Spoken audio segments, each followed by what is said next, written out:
108 ఈ సంఖ్య ఎంతో దివ్యమైనది.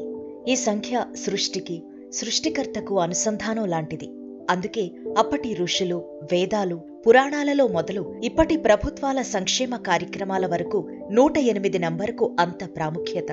అసలు ఈ సంఖ్య వెనుక దాగి ఉన్న రహస్యమేంటో, ఈ సంఖ్యకు ఉన్న మహిమేంటో ఈ వీడియోలో తెలుసుకుందాం. ఏకం సత్ విప్రా బహుధా వదంతి అంటే సత్యం ఒక్కటే, దాన్ని జ్ఞానులు బహువిధాలుగా చెప్పారు అని. భగవంతునిచే ఆవిష్కరించబడిన సృష్టి భగవంతునిలోనే లీనమవుతుంది. ఇది సత్యం. దేవుళ్లను కొలిచే మంత్రపుష్పాల జపమాల సంఖ్య 108.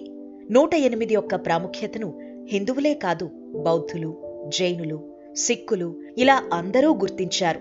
అన్ని మతాల చివరి సారాంశం దైవత్వాన్ని పొందడానికి ఆత్మ 108 మెట్లు దాటాలి అని చెప్పడమే.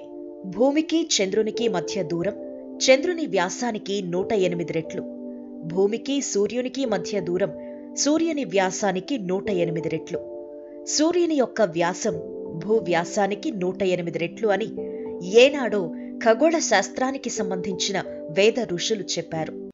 ఈ వేదగణన ఆధునిక సాంకేతిక విశ్వగణనకు దాదాపు సరిపోలింది.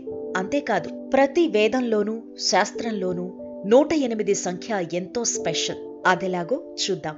భారతీయ కాలగణన ప్రకారం బ్రహ్మకు ఒకరోజు అంటే 4 యుగాలు, మొత్తం 43,20,000 సంవత్సరాలు. ఈ సంఖ్య 108తో భాగింపబడుతుంది. సంస్కృత భాషలో 54 అక్షరాలు ఉంటాయి. శివ, శక్తి, స్త్రీ, పురుష రూపాలు ఉంటాయి. అంటే 54 × 2 = 108 అన్నమాట. సంఖ్యాశాస్త్రంలో 108ని కలపగా 1 + 0 + 8 = 9 వస్తుంది. ఏదైనా ఒక సంఖ్యను 9తో మల్టిప్లై చేసి వచ్చిన సంఖ్యను మరలా విడివిడిగా కలపగా వాటి మొత్తం 9 అవుతుంది. గణితంలో 108 అనగా 1 × 2² × 3³ = 108. ఆయుర్వేదం మనిషికి 108 మర్మస్థానాలున్నాయని గుర్తించింది. మనిషిలో చైతన్యం నింపే కేంద్ర స్థానాలతో ఇవి మిళితమై ఉంటాయి. పవిత్రమైన శ్రీచక్ర యంత్రాలలో 54 స్త్రీ, 54 పురుష అంతర్భాగాలుంటాయి. వీటి మొత్తం 54 + 54 = 108. ఇక జ్యోతిష్య శాస్త్రంలో 27 చంద్రసూచికలైన నక్షత్రాలు. ఒక్కో నక్షత్రానికి 4 పాదాలు ఉంటాయి. 27 × 4 = 108. శిశువు జన్మించిన సమయంలో చంద్రుడు ఏ పాదంలో ఉంటాడో చూస్తాం. జన్మ నక్షత్రం, సమయం నమోదు చేస్తాం. ఇదే ఆ వ్యక్తి ప్రవృత్తి, జీవనం, మోక్షం వరకు దిశను నిర్దేశిస్తుంది.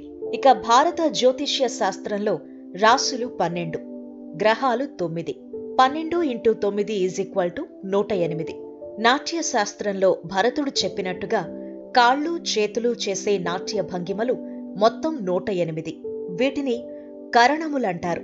అన్నిటికంటే ముఖ్యంగా ఒక మనిషి సగటున ప్రతిరోజు 21,600 సార్లు శ్వాస తీసుకుంటాడు. అందులో 10,800 సూర్యాంశ, 10,800 చంద్రాంశాలు ఉంటాయి. 108ని 100తో గుణిస్తే వచ్చే సంఖ్యే 10,800. దీన్ని మరలా 2తో గుణిస్తే 21,600 అవుతుంది అని తంత్రశాస్త్రం చెబుతోంది.